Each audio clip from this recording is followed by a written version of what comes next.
코로나19의 기세가 예상외로 강해서 우리 모두 놀랐던 시기였죠. 1년 만에 좋은 소식 하나 전합니다. 바로 우리나라 수출이 회복세를 타고 있다는 건데요.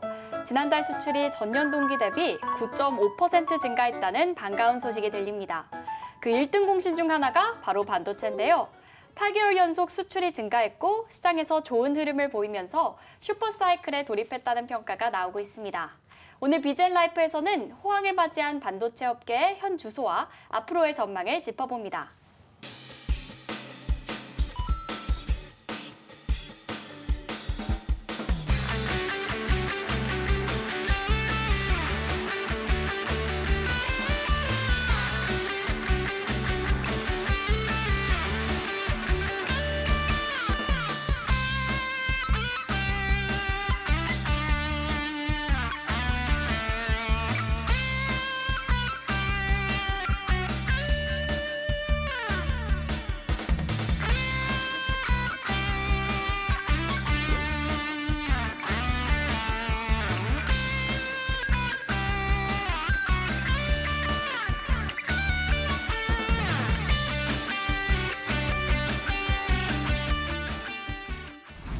세계 경제를 뒤흔든 신종 코로나 바이러스 감염증은 반도체 시장에 호황을 가져왔습니다. 비대면 문화 확산에 PC와 모바일 수요가 늘었고 구글, 페이스북 등 글로벌 IT 기업들이 서버 투자를 확대하면서 D램 수요가 급격히 증가했습니다. 이는 반도체 가격 상승을 부추겨 지난 석 달간 PC용 D램 가격은 50% 넘게 올랐습니다. 최근 한파와 지진 등으로 주요 반도체 공장들의 가동이 중단돼 공급 부족 현상이 벌어지고 있어 반도체 가격의 오름세는 하반기까지도 이어질 것이란 분석입니다. 지난해부터 예견됐던 올해 반도체 시장의 장기 가격 상승 추세, 이른바 슈퍼사이클이 현실화되고 있는 겁니다. 올해 세계 반도체 시장 규모는 지난해 대비 8% 성장한 약 550조 원을 기록할 전망. 시장의 성장에 반도체 기업들은 잇따라 대규모 투자에 나서고 있습니다. 삼성전자는 올해 반도체 분야에 35조 원 이상을 투입할 것으로 추정되고 SK하이닉스도 10조 원을 투자할 것으로 예상됩니다. 대만의 TSMC 역시 최대 31조 원을 시설 투자에 쏟기로 했습니다. 반도체 호황이 계속될 거란 기대감은 주가에도 반영됐습니다. SK하이닉스의 주가는 작년 연말 대비 16% 이상 상승했고 반도체 장비주들도 일제히 상승세를 기록하고 있습니다. 반도체 품귀가 이어지자 주요국들은 반도체 패권을 쥐기 위해 행동에 나섰습니다. The order I'm about to sign does two things. First, it orders a 100-day review of four vital products. Semiconductors, one. Key minerals and materials like rare earths that are used to make everything from harder steel to airplanes. 3. Pharmaceuticals and their ingredients. 4. Advanced batteries like the ones used in electric vehicles. 채칩, 전기차용 배터리 등 4대 핵심 품목의 공급 사슬 검토에 돌입했고 유럽연합 역시 최대 500억 유로 규모의 첨단 반도체 제조 기술 발전 프로젝트를 추진하고 있습니다. 전자산업의 쌀이라 불리는 반도체를 확보하기 위한 총성 없는 전쟁이 본격화되고 있습니다. 네, 반도체 업계가 슈퍼사이클에 돌입하면서 글로벌 시장에 큰 파도가 일어날 것으로 보입니다. 가장 큰 핵심은 바로 미국과 중국의 이권 다툼일 텐데요. 관련해서 이야기 나눠보도록 하겠습니다. 함께 이야기 나눌 기자 두 분 나오셨습니다. 먼저 김민수 기자 함께합니다. 안녕하세요. 네, 안녕하세요. 네, 그리고 임동진 기자 함께합니다. 어서 오세요. 안녕하세요. 네, 첫 번째로 질문을 드리려고 하는데요. 이 슈퍼사이클, 과거에도 이런 사례가 있었는지 궁금하더라고요. 이번 슈퍼사이클의 특징은 뭔가요? 네, 이 슈퍼사이클은 원래 원자재 가격이 장기적으로 상승하는 추세를 의미하는 용어입니다. 최근에는 반도체 시장 호황에 사용되고 있는데요. 이 반도체 슈퍼사이클은 과거 PC 수요가 급증했던 1994년부터 1995년, 또 클라우드와 서버 수요가 늘었던 2017년부터 2018년 두 번에 걸쳐 있었습니다. 네, 이번에는 5세대 이동통신이 확산되면서 이를 기반으로 인공지능, 또 사물 인터넷, 가상현실 등 새로운 산업이 발생하면서 성장한 것이 특징입니다. 아, 네, 그렇군요. 이 반도체 호황으로 인해서 우리나라 수출도 긍정적이라고 하더라고요. 네, 지난달 수출은 이 전년 동기 대비 9.5% 증가한 448억 1천만 달러를 기록했습니다. 1등 공신은 역시 반도체였는데요. 반도체는 13.2% 늘어 8개월 연속 증가뿐 아니라 6개월 연속 두 자릿수 증가세를 이어갔습니다. 반도체 수출액 83억 7천만 달러는 역대 2월 중 두 번째로 많은 규모였는데 역시 데이터 센터와 모바일 반도체 수요가 안정적으로 지속한 가운데 D램 단가가 오른 영향이 컸습니다. 경기 회복 기대감이 커지면서 수출 상승세는 당분간 이어질 것으로 전망되고 있습니다. 네, 또 지금 주목받고 있는 건 바로 D램인데요. 이 D램과 함께 메모리 반도체 양대축인 낸드 플래시의 상황은 어떤가요? 예, 말씀하신 것처럼 일단 그 반도체 슈퍼 사이클을 이끌고 있는 것은 이 D램입니다. 현재 시장 상황을 반영하는 D램 현물 시장 가격을 보면요. PC에서 주로 사용되는 그 DDR 8기가 램이죠. 현물 가격이 22개월 만에 2월에 4달러를 돌파했습니다. 1월 말에 비해서 20달러 이상 오른 건데 뚜렷하게 좀 상승 곡선을 그리고 있습니다. 네. 특히 이 D램 현물 가격 상승이 기업 간의 그 거래 가격인 고정 거래 가격 상승으로 이어지고 있다는 점을 좀 주목할 필요가 있습니다. 이 D램의 고정 거래 가격도 1월 말 기준으로 전달에 비해 5% 넘게 올랐습니다. 이 고정 가격이 움직이기 시작했다는 점에서 이제 슈퍼 사이클이 본격화하고 있다는 해석이 나오고 있습니다. 또 여기에 그 D램과 함께 그 메모리 반도체의 양대 축이죠. 그 낸드 플래시 가격 역시 1분기에 저점을 찍고 2분기부터 이제 반등을 시작할 것이라는 예측이 나오고 있습니다. 네. 우리 반도체 기업 입장에서는 굉장히 좋은 소식입니다. 현재 이제 삼성전자와 SK 하이닉스의 전 세계 시장 점유율이 D램은 한 75% 정도 되고요. 낸드 플래시 역시 한 45%에 달하는 상황입니다. 네, 이 슈퍼사이클 반도체 성장이 언제까지 지속될 걸로 예상하시는지 그리고 또 혹은 변수는 없을지 궁금합니다. 네.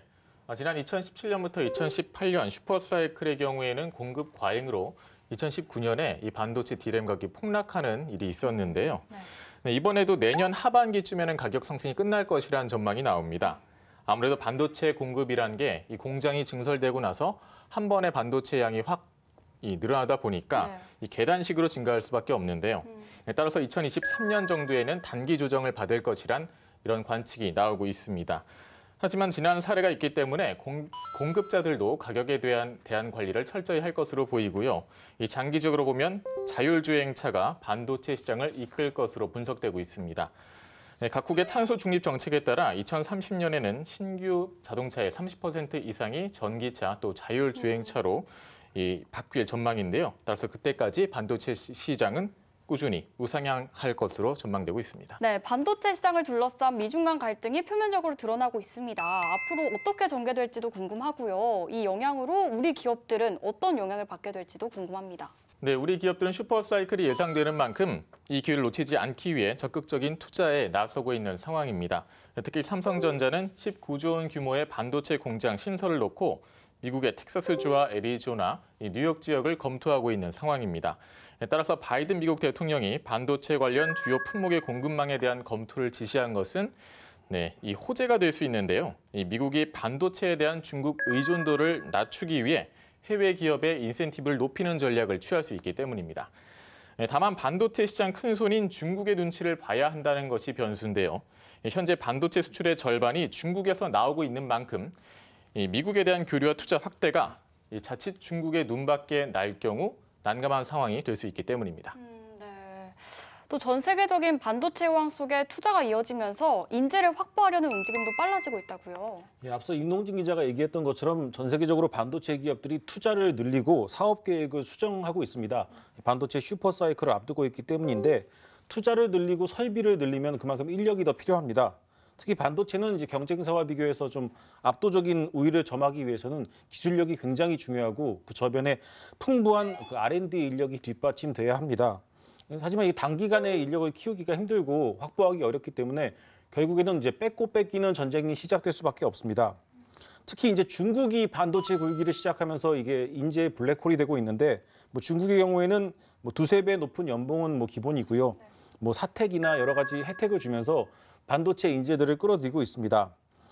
이 반도체 슈퍼사이클과 함께 인력은 필요하고 공급은 부족한 상황은 앞으로 상당 기간 계속될 것으로 보입니다.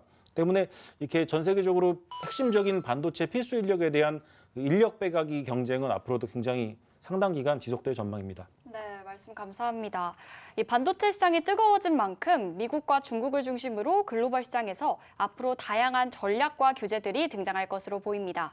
올해도 반도체 시장의 흐름에 계속 주목하셔야 할 텐데요. BGN 라이프에서도 관련 소식들 깊이 있게 전해도록 하겠습니다. 오늘 도움 말씀 주신 두 분 감사합니다. 글로벌 반도체 시장의 현황과 전망을 학계에서 어떻게 바라보는지 알아보기 위해 한양대학교 박재근 교수 만나보고 왔습니다. 함께 보시죠.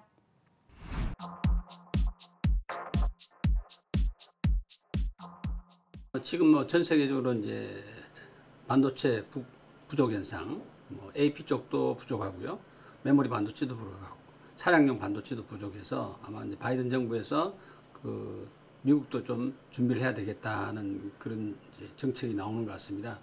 바이든 정부는 계속해서 지금 반도체 전 세계 시장, 반도체 칩이라든지 그 다음에 반도체를 만드는 장비, 소재, 부품 이런 모든 분야에서 실제로 보면 전 세계 시장의 47%를 미국이 가지고 있습니다. 미국이 계속 주도를 해오고 있는 것이죠. 이 시장을 결코 아마 양보를 하지 않을 겁니다. 이 시장에 특히 중국이 추격을 하는 것을 허용하지 않을 겁니다. 그래서 바이든 정부는 계속해서 견제를 하지 않겠는가 그렇게 생각하고 있습니다.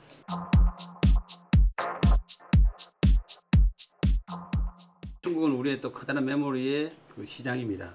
그래서 거기에 이제 바이든 정부가 어떤 정책을 내놓을지 대해서는 이제 저희들이 상당히 신경이 쓰이는 것이고요. 차량용 반도체는 미국도 차량용 반도체를 생산을 합니다. 그런데 차량용 반도체는 종류가 너무 많습니다. 현재 들어가는 자동차만 하더라도 300개. 특히 나중에 전기자동차 시대가 이제 2, 3년 뒤부터 오기 시작할 텐데 이 경우에는 2,000개가 들어갑니다. 그래서 이 차량용 반도체는 이제 어떻게 할 것인가 하는 게 이제 아마 화두가 될 것 같습니다.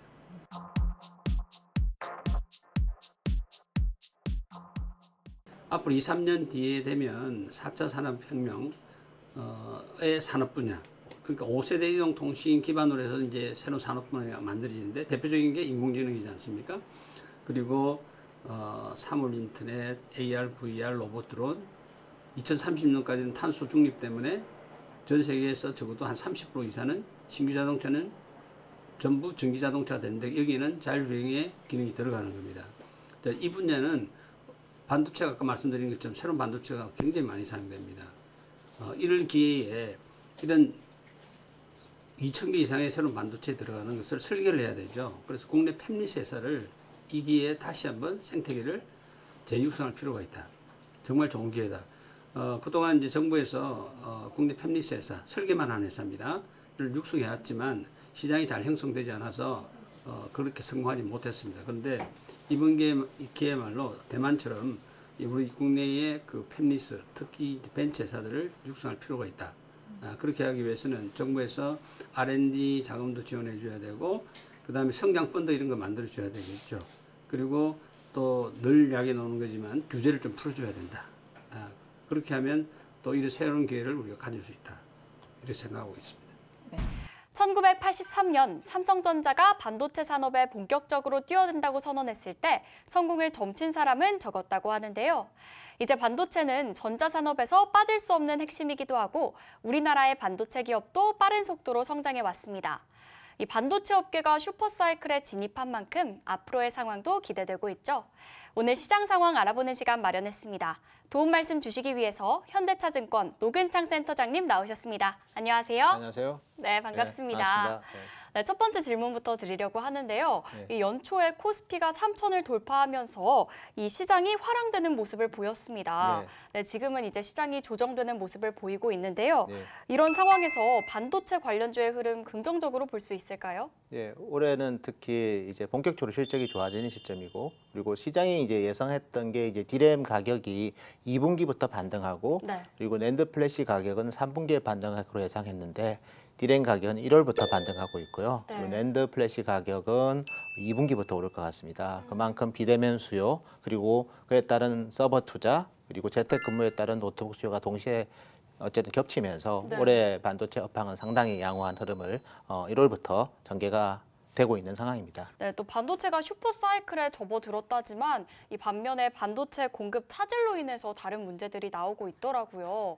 일례로 3월 7일까지 테슬라의 모델 3가 생산 중지에 들어가는 것도 이 반도체가 부족해서 그렇다라는 말이 있는데요. 이런 상황들이 반도체주에 어떤 영향을 미칠까요?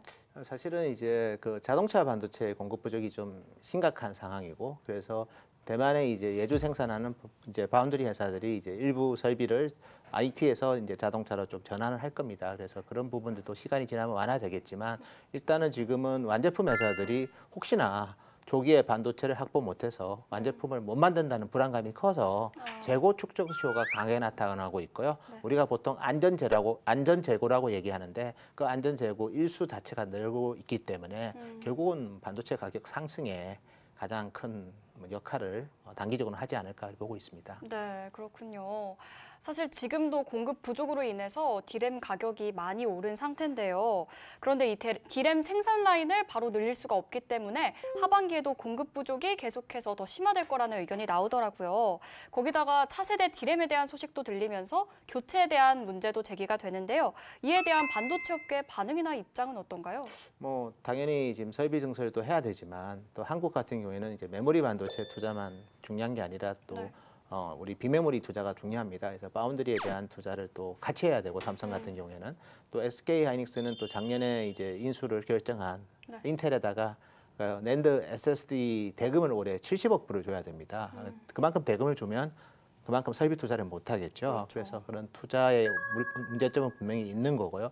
여기에 이제 DDR5로 가면 칩 사이즈 자체가 DDR4 대비 보통 15에서 20% 커집니다. 그 말은 그만큼 출하량이 감소가 있기 때문에 수요는 저렇게 왕성한데 공급은 그런 투자 제한과 그리고 DDR5의 전환에 따른 칩 사이즈 증가에 따른 실질적인 출하량 감소가 있기 때문에 공급 부족 상황은 상당히 심각한 상황이고, 이 상태가 최소한 2022년까지는 이어지지 않을까 그렇게 보고 있습니다. 네, 또 투자자들은 반도체 대장주인 삼성전자 그리고 SK 하이닉스 가장 궁금해하실 텐데요. 먼저 삼성전자에 대해서 말씀 나눠볼게요. 네. 이 반도체가 슈퍼사이클에 올라탔다는 평가가 나오면서 이 영향으로 삼성전자가 올해 영업이익 50조 원을 돌파하지 않을까 기대하시는 분들이 네. 많은데요. 실제 상황은 어떤가요? 뭐 저희도 삼성전자가 올해 뭐 여러 가지 사업부가 있는데, 뭐 메모리 반도체는 이 반도체 빅사이클 때문에 저희가 예상했던 시장이 예상하는 25조보다는 많이 나올 것 같고요. 한 30조 원에 육박하는 이익이 나올 것 같습니다. 그리고 다른 사업부, 대표적으로 스마트폰 사업부 그리고 디스플레이 사업부를 실적 개선을 감안해 본다면 2020년보다는 순정하는 거는 뭐 가능할 것 같고요.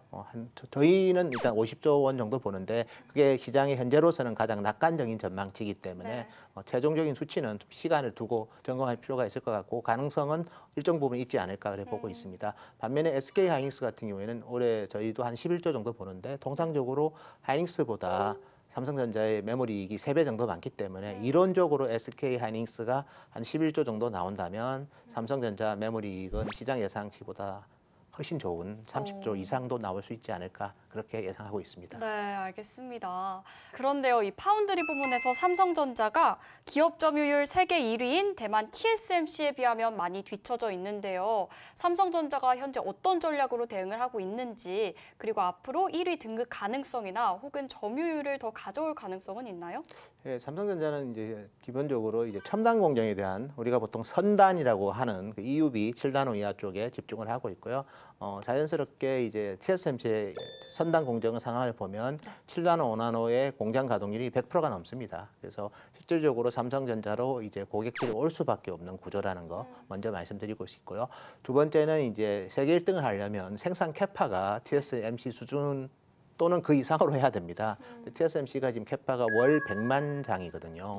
삼성전자가 지금 43만 장이기 때문에 세계 1등을 하려면 최소한 지금보다 설비 투자를 2.5배 이상은 해야 되지 않을까 하는 생각이 듭니다. 다만 이제 삼성전자는 이제 지금 삼성전자 시스템 LSI에 들어가는 내부 매출 비중이 60%가 넘기 때문에 결국은 퀄컴, 엔비디아 이외에 AMD든 인텔이든 외부 거래선을 확대한다면 저희가 봤을 때 삼성전자의 파운드리 성공 신화는 이어지지 않을까 그렇게 보고 있습니다. 네.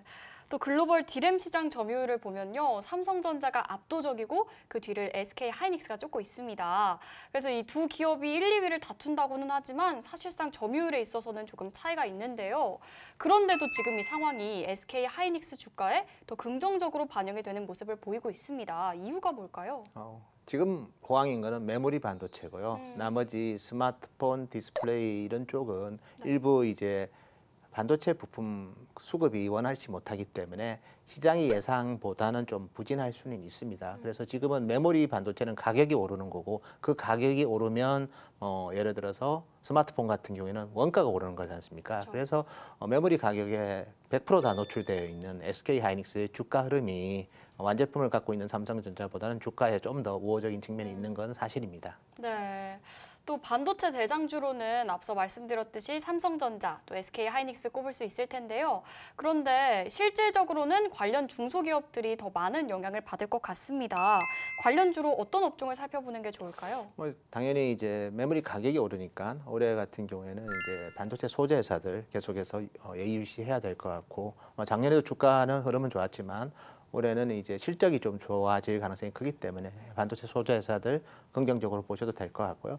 두 번째는 이제 공장이 부족하고 생산 설비가 부족하기 때문에 그런 파운드리 관련된 비메모리 관련된 그런 설비 투자와 관련된 회사들은 올해 특히 삼성이 1등을 하려면 설비 투자를 1등으로 만들려면 지금보다 2배 이상은 투자해야 되기 때문에 그런 파운드리 관련된 장비 회사들도 중장기적으로 저희는 기회가 많지 않을까 그래 보고 있습니다. 네, 그렇군요. 마지막으로 투자자들은 반도체주 비중을 늘려야 할지 또 관련주들은 어떻게 포트폴리오를 구성해야 할지 고민들 많으실 텐데요. 투자 전략 조언을 주신다면요? 그래서 지금은 사실은 이제 미국 국채 금리가 오르고 지금까지 유동성으로 움직였던 시장 자체가 뭔가 좀 불확실성이 좀 고조되고 있죠. 그리고 변동성도 확대되고 있고 보통 이 시점은 보통 이제 유동성 장세가 실적 장세로 변하는 변곡점입니다.